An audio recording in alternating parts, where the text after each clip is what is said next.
사도신경으로 신앙 고백하겠습니다. 저는 전능하신 아버지 하나님 천지 창조주를 믿습니다. 저는 그분의 유일하신 아들 우리 주 예수 그리스도를 믿습니다. 그분은 성령으로 잉태되어 동정녀 마리아에게서 나시고 본디오 빌라도에게 고난을 받아 십자가에 못 박혀 죽으시고 장사된 지 사흘 만에 죽은 자 가운데서 다시 살아나셨으며 하늘에 오르시어 전능하신 아버지 하나님 우편에 앉아 계시다가 거기로부터 살아있는 자와 죽은 자를 심판하러 오십니다. 저는 성령을 믿으며 거룩한 공교회와 성도의 교제와 죄를 용서받는 것과 몸의 부활과 영생을 믿습니다. 아멘. 거룩하신 아버지 하나님 감사합니다. 한밤에도 편히 쉬게 해주시고 새벽에 기도하는 자리에 불러주시니 감사합니다. 이 시간 저희들이 마음 중심으로 주님을 경외하게 하여 주시옵소서. 예수님 이름으로 기도드리옵나이다. 아멘. 찬송가 369장입니다.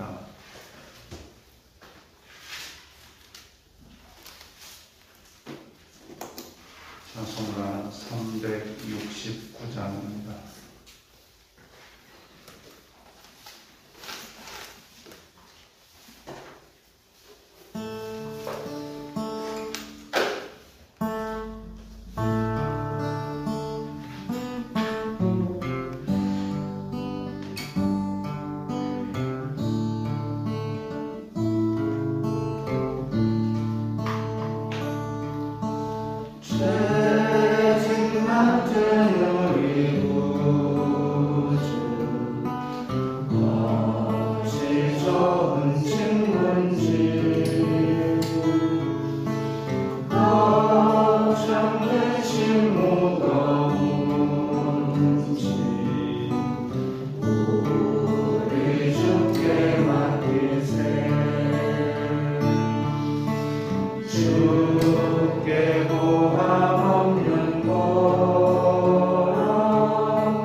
너를 조롱하여도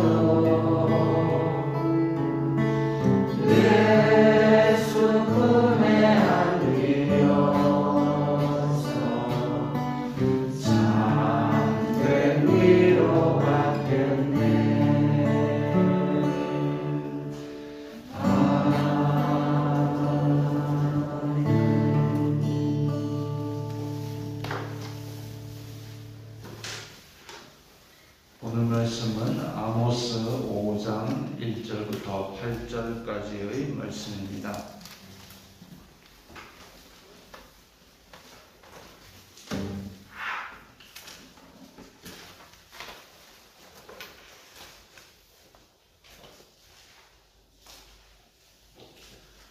아모스 5장 1절부터 8절까지의 말씀 함께 읽겠습니다. 이스라엘 족속아, 내가 너희에게 대하여 애가로 지은 이 말을 들으라. 전혀 이스라엘이 엎드러졌으며 다시 일어나지 못하리로다. 자기 땅에 번지우며 일으킬 자 없으리로다. 주 여호와께서 이와 같이 말씀하시되 이스라엘 중에서 1000명이 행군에 나가던 성읍에는 100명만 남고 100명이 행군에 나가던 성읍에는 10명만 남으리라 하셨느니라. 여호와께서 이스라엘 족속에게 이와 같이 말씀하시기를 너희는 나를 찾으라. 그리하면 살리라. 베델을 찾지 말며 길갈로 들어가지 말며 브엘세바로도 나아가지 말라. 길갈은 반드시 사로잡힐 길이고 베델은 비참하게 될 것임이라 하셨나니 너희는 여호와를 찾으라. 그리하면 살리라. 그렇지 않으면 그가 불같이 요셉의 집에 임하여 멸하시리니 베델에서 그 불들을 뜰 자가 없으리라. 정의를 쓴 쑥으로 바꾸며 공의를 땅에 던지는 자들아, 묘성과 삼성을 만드시며 사망의 그늘을 아침으로 바꾸시고 낮을 어두운 밤으로 바꾸시며 바닷물을 불러 지면에 쏟으시는 이를 찾으라. 그의 이름은 여호와시니라. 오늘 말씀에서 아모스는 애가를 부릅니다. 애가라는 것은 죽은 사람을 기리기 위해서 부르는 노래입니다. 대표적으로 다윗이 요나단이 죽었을 때에 그의 죽음을 슬퍼하면서 불렀던 노래, 이런 것을 이제 애가라고 부르는데, 지금 북이스라엘은 아주 전성기를, 중흥기를 맞이하고 있는데 그를 위해서 애가를 부른다. 이것은 북이스라엘의 멸망을 기정사실처럼 확실하게 선포하고 있는 겁니다. 또 그렇게 확실하게 선포하고 있는 것이 2절에도 나옵니다. 처녀 이스라엘이 엎드러졌으며, 이 지금 과거형으로 엎드러졌으며 라고 나옵니다. 그 과거형을 쓰는 것은 예언적 과거라는 표현으로 쓰는데, 우리말에도 그런 거 있지 않습니까? 야, 너 집에 가면 이제 니는 죽었다. 이미 죽었어요. 근데 아직 일어나지 않은 일인데 우리는 과거로 표현합니다. 아니, 어제 야간 자서 도망갔지? 니 오늘 학교 가면 죽었디. 죽었다. 과거형이죠. 확실한 미래를 선포할 때에 나타내는 문법적인 표현입니다. 근데 처녀 이스라엘이 엎드러졌다라고 과거형으로 표현되고 있습니다. 이게 이스라엘 멸망의 확실성을 선포하고 있는 표현이죠. 근데 앞에 처녀 이스라엘이라고 했습니다. 처녀라는 표현이 이제 이스라엘을 지칭할 때는 첫 번째로 하나님께서 택하사 이게 신부의 역할을 해야 되는 상황. 그렇기 때문에 처녀, 순결하고 아무나 만나지 않아야 되는 그런 사람입니다. 그런데 북이스라엘은 아무나 만났죠. 우상숭배를 열심히 하고, 저쪽 나라가 좀 잘 나간다 싶으면 저쪽 나라에서 우상 수입하고, 이쪽 나라에서 우상 섬긴다 싶으면 그것도 갖다가 섬기고, 아무나 만나고 있었습니다. 또 처녀 이스라엘이라고 표현한 이유는 그동안의 침공을 한동안 받지 않았습니다. 그래서 이 조용하고 순결하고 하나님의 백성이어야 되는 이 이스라엘인데, 그런데 실제적으로는 이쪽 신 저쪽 신 아무나 갖다 섬기게 문란한 처녀 이스라엘, 그런데 아직까지 아무런 침략은 받지 않았던 이스라엘, 이제 너는 엎드러졌다, 이제 너는 폭삭 망했다 라고 선포하고 있습니다. 왜 그러느냐? 이제 오늘 본문의 뒤쪽에 계속 나옵니다. 하나님께서 던져서 다시 일으킬 자가 없도록 아예 폭삭 망해버립니다.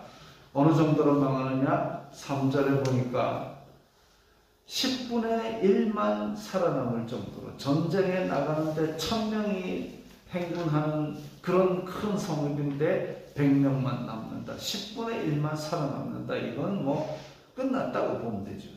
고대 전쟁은 사실 이게 항복 싸움입니다. 항복 싸움. 내가 성읍이 있는데 저쪽에서 굉장히 강한 병력이 쳐들어와서 지금 다 죽게 생겼다? 그러면 싸우지 않고 애시당초에 그냥 항복, 아니면은 사신을 보내서 화친을 먼저 맺습니다. 야, 우리 싸우지 말고 너네들이 원하는 게 뭐냐? 뭐 1년에 쌀 2마리를 내면은 싸우지 않겠느냐? 그럼 우리가 1년에 쌀 2마리씩 너희들한테 갖다 바치겠다. 그러면 이제 전쟁은 안 일어나는 거죠. 애시당초의 전쟁이라는 것이 상대방을 죽이고 없애려고 하는 고대 전쟁은 별로 없습니다. 그냥 자기 영토를 넓히려는 거죠. 왕들의 싸움입니다. 그러니까 왕이 항복하고 왕이 너네들 원하는 거 다 줄게 이러면은 그냥 전쟁이 안 되는 거죠.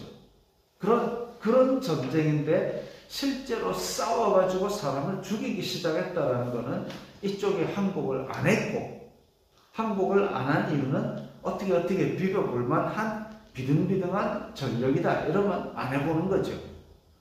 그런데 비등비등한 전력인데도 불구하고 지금 1000명이 행군에 나갔는데 100명만 남았다.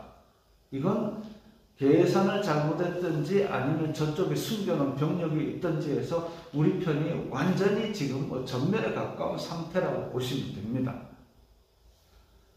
그러지 않은 전쟁이 또 하나 더 있습니다. 뭐냐면 이스라엘이 가나안의 정복 전쟁을 할 때에 진멸이라는 게 있습니다. 하나님께서 그 성읍을 진멸하라 라고 했을 때는 그 성읍이 항복을 했다 할지라도 싹 다 불태워 없습니다. 생명이 있는 것은 다 죽여버리고, 그 소유물은 원래 탈취를 해가지고 내가 부자가 되는 게 목적일 텐데 그거 다 놔두고 고스란히 불태워 없애라 그럽니다.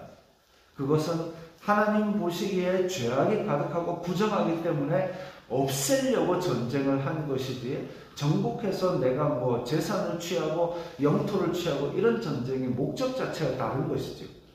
그 진멸전이라는 것이 가나안 백성들을 공포에 떨게 만들었습니다.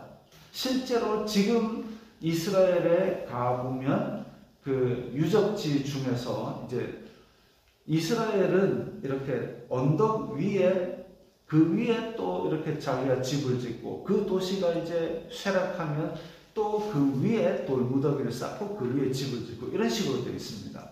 그러니까 그 밑으로 지금 누가 집을 짓고 살고 있는 언덕 밑에 파면은 이제 그 밑에 시대, 우리나라로 치면 이제 일반 집을 헐고 그 밑에 파면은 조선시대 집 파고 그 밑에 헐면 뭐 고려시대 집 이렇게 나오는 것이죠. 근데 파고 이렇게 하다 보니까 성벽이 나오는데 성벽에 까맣게 그을린 자리가 있습니다. 그게 하나님께서 진멸전을 면하신 곳에 싹 태워 없앤 그 흔적이 지금도 남아있다는 것이죠. 특별한 몇몇 성읍들은 하나님께서 그들을 온전히 진멸하라 그랬는데 그 흔적이 남아있습니다. 그런데 지금 그런 식으로 3절에 보면 북이스라엘이 완전히 폭망할 것을 지금 선포하고 있죠. 10분의 1만 살아남을 정도로 아주 흔적을 찾기 어려울 정도로 지금 처녀 이스라엘, 북이스라엘 왕국이 망할 것을 선포하고 있습니다. 4절에 너희는 나를 찾으라 그리하면 살리라. 이게 하나님의 목적이죠. 하나님께서 이걸 선포하시는 목적입니다. 고속도로 8차선 고속도로로 달려가는 아이를 향해서 소리 지르면서 돌아와라 이것을 하고 등짝을 때려서라도 돌아와야지, 그게 말을 안 듣는다고 에이 고속도로에 던져버리는 그런 부모는 없습니다. 돌아오라 이거죠. 돌아오라. 애타게 소리 지르시고 심판은 있어도 남은 자를 살리시기 원하는 것, 그것이 하나님의 뜻입니다. 그것이 하나님의 뜻이고, 앞에서도 계속 내가 자꾸만 징조를 주고 조그만 벌부터 시작을 했는데도 너희는 돌아오지 않았다. 그런데 그렇게 해서라도 돌아오라. 어쨌든 돌아오라. 이걸 지금 계속 말씀하고 있습니다. 5절에 이렇게 징조가 있다 할 때에도 사람들은 엉뚱한 짓을 합니다. 베델을 찾지 말며 길갈로 들어가지 말며 부엘세바로도 나아가지 말라. 이게 베델 같으면 야곱이 돌베개 베고 잤던 곳이죠. 그리고 북이스라엘에서 예루살렘으로 가는 길목에 제일 크게 우상을 세웠던 곳입니다. 거기를 갈 필요가 없는 거죠. 길갈로 들어가지 말며, 길갈은 이집트에서 나와가지고 이제 요단강을 건너고 하나님께서 노예되었던 수치를 우리에게서 떠나가게 하셨다라고 선포했던 곳입니다. 거기도 우상 숭배의 성지가 되어 있습니다. 그 다음 부엘세바는 아브라함까지 내려갑니다. 아브라함이 하나님을 만나고 거기에서 신앙을 고백하고, 그래서 아브라함과 이삭의 터전이었던 부엘세바, 이게 다 그냥 지명에서 유서 깊은 곳인데 거기에 가면 뭐가 있습니까? 이 땅에는 하나님이 있고 저 땅에는 하나님이 없습니까? 그게 아니죠. 지금 그 땅이 아니기 때문에 없는 게 아니라 그 백성들이 마음이 하나님에게서 떠났고 자꾸만 우상을 섬기고 강포를 행하고 이랬기 때문에 하나님께서 벌을 준비하신 거죠. 그들의 멸망의 원인은 뭐냐면 7절에 나오는 정의를 쓴 쑥으로 바꾸며 공의를 땅에 던지는 자들아, 이겁니다. 사회적으로 하나님의 백성들이 하나님을 배신한 것, 게다가 자기네들끼리는 있는 자들이 없는 자들을 압제하고, 그리고 그것을 통해서 자기의 탐욕과 악독을 추구했던 것, 이게 바로 원인이죠. 그래서 그것 때문에 심판이 선포되었는데 어디 가서 유서 깊은 자리에 가서 뭘 하면 희한해집니까? 전혀 그런 게 아니죠. 삭개오가 뽕나무 위에 올라가서 예수님을 만났다. 지금도 그 나무가 그대로 있답니다. 거기 가서 나무 위에 올라가면 예수님을 만날 수 있을까요? 아니요, 전혀. 그냥 나무일 뿐이죠. 예수님은 어제나 오늘이나 영원토록 동일하시고 지금 믿음을 가진 자들에게 그 믿음 속에 임하여 주시는 것이지, 그 뽕나무에 예수님이 매달려 계신 게 아니단 말이죠. 그런데 사람은 어리석어서 자기가 안 좋아질 때 유서 깊은 자리를 찾고 앉아 있습니다. 6절에 너희는 여호와를 찾으라 그리하면 살리라. 살 길은 하나밖에 없습니다. 하나님께로 돌아오는 겁니다. 자기 장소가 어디든지 그냥 그 자리에서 자기의 있던 일들을 회개하고 가던 길에서 돌이키고, 그냥 하나님 이전에 잘못했습니다로 끝나는 것이 아니라 내가 가야 될 방향을 아예 바꾸는 새로운 삶을 선택하는, 불편하고 어렵고 예전보다 풍요롭지 않더라도 이전의 삶을 버리고 하나님의 길을 택하는, 그것이 필요한 것이죠. 그리하면 살리라. 그렇지 않으면 그가 불같이 요셉의 집에 임하여 멸하시리니, 요셉의 집이라는 것은 이스라엘 12지파 중에 요셉의 아들 에브라임과 므낫세. 근데 에브라임이 이스라엘의 장자 지파가 되었었죠. 사사기 때부터. 그리고 남유다 왕국은 유다와 베냐민 두 지파만 남아 있습니다. 그래서 북이스라엘을 대표하는 지파는 에브라임, 요셉 지파입니다. 요셉 지파이고, 그러니까 요셉의 집에 불같이 임하여 멸하신다는 얘기는 북이스라엘이 지금 이대로 죄악을 계속 행한다면 하나님께서 이 예상하지 못한 때에 그 심판을 내려서 살아남는 자가 없을 정도로 그렇게 강력하게 심판하시리라는 것이죠. 그런데 8절에 보면 뜬금없이 또 묘성과 삼성을 만드시며 이런 얘기가 나옵니다. 왜 그러느냐? 이렇게 강대하고 부강한 줄 알았던 북이스라엘, 그것을 지금 멸망시킬 자가 있겠느냐라는 거죠. 만약에 지금 이 세계에서 미국, 아주 강대하고 부강한 나라죠. 야, 미국, 너네들 망할 거야. 누가? 내가! 내리교회 강목사가 키로 180도 안 되는데 미국을 멸망시키게 한다고요? 그럼 사람들이 웃기고 앉았네. 이래 안 하겠습니까? 서 있어도. 근데 이 말씀을 선포하신 분은 누구냐 하면 별들을 만드시고 사망의 그늘을 아침으로 바꾸시고 낮을 어두운 밤으로 바꾸시고, 즉 천지를 창조하시고, 그리고 전혀 우리가 지금 사망을 아침으로 낮을 밤으로 바꾸실 정도로 능력 많으신 하나님, 그 하나님이 지금 선포하시는 것이죠.